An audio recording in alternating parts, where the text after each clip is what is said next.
Exit poll ने तमिलनाडु के लिए क्या भविष्यवाणी की है वो देख लेते हैं। एग्जिट पोल में तमिलनाडु में इस बार एक ऐसा नतीजा आ रहा है और कुछ अलग अलग राय भी आ रही हैं जिन्होंने इस चुनाव को बहुत इंटरेस्टिंग बताया है। मेट्राइज का एग्जिट पोल पहले मैं आपको दिखाता हूं। इनका मानना यह है कि डीएमके सत्ता अपनी बचाने में कामयाब हो जाएगी। उसको 122 से 132 सीटें मिल सकती हैं। 234 की विधानसभा है और स्टालिन जो है एक बार फिर मुख्यमंत्री बन सकते हैं। यह तमिलनाडु के स्वभाव के विपरीत होगा, सरकार रिपीट होना, लेकिन लग रहा है कि वहां पर डीएमके मजबूत स्थिति में है। एनडीए मतलब एआईएडीएमके के साथ भाजपा और कुछ एक और दल, उनकी संख्या 87 से 100 के बीच बताई जा रही है। टीवी के को एक्टर विजय की पार्टी को डेब्यू इलेक्शन में 10 से 12 सीटें मिलती हुई दिखाई दे रही हैं और अन्य को अधिकतम 6 सीटें मिल सकती हैं। अब वोट शेयर भी देख लीजिए। मेट्राइज का वोट शेयर जो है वो क्या बता रहा है। मेट्राइज एग्जिट पोल के मुताबिक डीएमके गठबंधन को 40.3% वोट मिल सकते हैं। एनडीए को 37.1, 2.5-3% का अंतर है।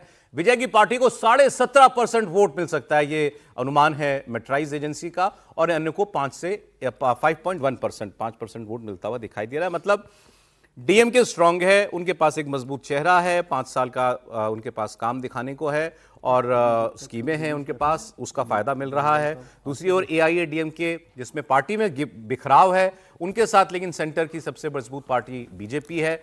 वो वोट में क्लोज है लेकिन सीटों में अंतर दिखाई देता है और बहुत अच्छा चुनाव लड़ा है विजय ने। ये भी इस सर्वे से बहुत क्लियर है। सीटें भले ही सर्वे में ज्यादा नहीं दिख रही हैं लेकिन वोट के पहले इलेक्शन में 17.5% वोट मिलना अपने आप में बहुत बड़ी अचीवमेंट मानी जाएगी विजय की। इसका मतलब तमिलनाडु की राजनीति में एक तीसरा प्लेयर आ चुका है जो इस अपने पहले इलेक्शन में भले ही वो खुद जो है सत्ता के पास नहीं पहुंच रहा, लेकिन फिर अगला इलेक्शन देखने लायक होगा विजय का।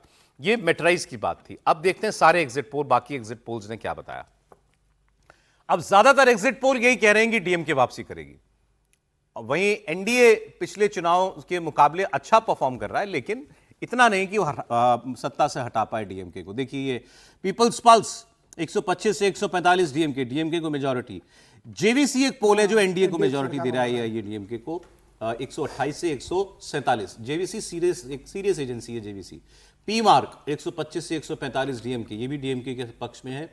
एक्सिस माई इंडिया 92 से 110, ये भी बता रहे हैं। अच्छा, एक्सिस माई इंडिया ये है मेन इंपॉर्टेंट है ना। Axis My India Pradeep Gupta ji की जो एजेंसी है, इनका कहना है ना एआईएडीएमके ना डीएमके, सबसे बड़ी पार्टी बनेगी विजय की पार्टी टीवी के, और विजय की पार्टी टीवी के को वो दे रहे हैं 98 से 120। 98 से 120 का मतलब है मेजॉरिटी भी आ सकती है अपने दम पर पहले ही इलेक्शन में। ऐसा तमिलनाडु में पहले हो चुका है। एनटी रामाराव पहले इलेक्शन लड़े, फिल्मों से आए, पार्टी बनाई, इलेक्शन लड़ा और सीधे मुख्यमंत्री बन गए। हुआ है वहां पर। एमजीआर रामचंद्र भी बन गए थे, एमजीआर भी बने थे, एमजीआर भी बन गए थे, वो भी फिल्मी बैकग्राउंड से आए थे। लेकिन क्या वो दौर 5 साल लगा था, 60-70 का वो दौर। एमजी रामचंद्रन 5 साल काम किए थे, उसके बाद जाकर के चुनाव में गए थे।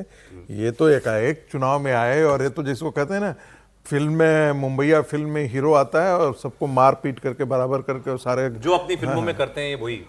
मजेदार ये था कि पहले एमजीआर और करुणानिधि साथ साथ थे, बाद में वहीं से अलग हुए एमजीआर से। एक्चुअली क्या तमिलनाडु का मूड समझना इतना आसान काम है नहीं। और तमिलनाडु की राजनीति भी थोड़ी सी बाकी हिंदुस्तान की राजनीति से थोड़ी अलग है। वहां धर्म का प्ले भी अलग किस्म से चलता है, जातियों का प्ले अलग किस्म से चलता है। फिर वहां जो फिल्म स्टार्स के लिए अट्रैक्शन है वो एक अलग लेवल पर जाकर के है, तो वो कैसे ऑपरेट करेगा। किसी ने बताया, सारी बातें हैं, किसी ने बताया कि तमिलनाडु के अंदर खास करके शहरों में कोई ऐसा घर नहीं है जहां फिल्मी पत्रिकाएं नहीं आती हैं। हम लोग के यहाँ तो अखबार वगैरह मंगाते हैं, फिल्मी पत्रिकाएं तो मुझे नहीं लगता है कि हम में से किसी के घर। आप अखबार में फिल्म का कॉलम भी नहीं पढ़ते होंगे? नहीं, देखते ही नहीं है। और सबसे पहला काम करते सबसे पहला काम करते हैं कि अखबार का रंगीन पेज जो है उसको हटवाते हैं, तुरंत वहीं से हटाते हैं ताकि बाकी चीजें पढ़ सकें। और बच्चों को भी मना करते थे कि ये रंगीन पेज पढ़ना बंद करो, बाकी चीजें शुरू करो। लेकिन बट ये तमिलनाडु है, तमिलनाडु में बहुत अलग है। तो मुमकिन है क्या एक्सिस माई इंडिया वाला दे दीजिए महापोल? देखिए, लग तो नहीं रहा है। लोग कहता है कि 24 से 28% वोट के बारे में सभी बात कर रहे थे कि विजय की पार्टी को 24 से 28% का वोट आया। लेकिन जो एक्सिस माई इंडिया दिखा रहा है वो तो लगता है कि जैसे एकदम एकाएक सारा पासा पलटा हुआ दिखाई दे रहा है। और डीएमके जो 37% वोट पिछली बार लाई थी वो इतना नीचे चली जाएगी इसकी कोई उम्मीद। एआईडीएमके गठबंधन जो है, पीएमके, एक चीज और बोल दूं, एक्सिस माई इंडिया की बात करें अगर, तो वो ये भी उनका सर्वे का एक मतलब ये भी है कि विजय को जितना वोट मिला डीएमके का, एआईएडीएमके का उतना कट गया, क्योंकि डीएमके उसमें वही बनी हुई है 100 के आसपास। तो मतलब उनके मुताबिक विजय जो वोट ले रहे हैं वो डीएमके, एआईएडीएमके का वोट ले रहे हैं। क्या ऐसा है सर? सर विजय जो हैं वहाँ पर बहुत पॉपुलर लोगों में से हैं, सुपरस्टार हैं, ऐसा माना जा रहा है। और उसको एक दूसरे तरीके से देखिए कि विजय की रैली में जो घटना हुई थी जिसमें काफ़ी लोगों की जान गई थी, उसके बाद भी तमिलनाडु के लोगों ने उन्हें विलन के तौर पे नहीं देखा। इसका मतलब उनकी पॉपुलैरिटी है बड़ी। और आमतौर पर ये माना जा रहा है, वहाँ तमिलनाडु मेरा लगातार संपर्क रहा है, तो वो समझते हैं कि 15 से 20% वोट तो उनका आना ही है। लेकिन ज़्यादातर लोग उनको या तो किंग मेकर की भूमिका में या स्पॉइलर की भूमिका में देख रहे हैं। एक्सिस माई इंडिया थोड़ा सा एक्सट्रीम पर जा रहा है, मुझे नहीं पता क्योंकि मैं वहाँ तमिलनाडु नहीं गया, लेकिन वो जितनी जगह तक पहुँच रहा है वहाँ तक अभी तक जो तमिलनाडु के लोग हैं वो उस तक नहीं पहुँच रहे, लेकिन महत्वपूर्ण मान रहे हैं। और बहुत सारे लोगों ने कहा, जो मैंने पहले भी चर्चा की थी, कि यदि हंग असेंबली वहाँ पर आई तो वो विजय की वजह से होगी, विजय जोसेफ की वजह से। और विजय ज्यादा नुकसान एआईएडीएमके का करेंगे? ज़्यादा नुकसान एआईएडीएमके का क्लियर है? हाँ, ये क्लियर है कि उसमें कोई ऐसा नहीं है।